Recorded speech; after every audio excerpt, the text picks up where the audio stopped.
Hello guys, দেখো আজকে আমাদের ইলিশ নিয়ে এসছে আবার। এই বর্ষার টাইমটা খালি ইলিশ ইলিশ, এই করো ইলিশ ওই করো।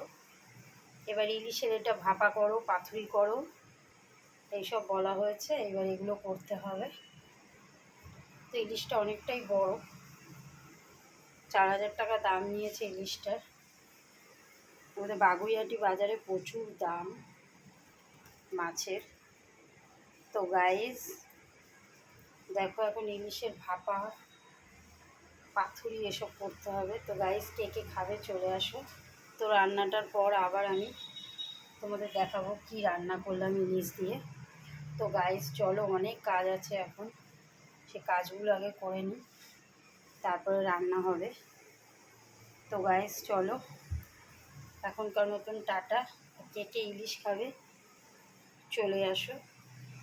তো গাইস, বড় ইলিশ খাওয়ার মজাই আলাদা। তো গাইস চলো, এখনকার মতন টাটা, এখন অনেক কাজ আছে এখন।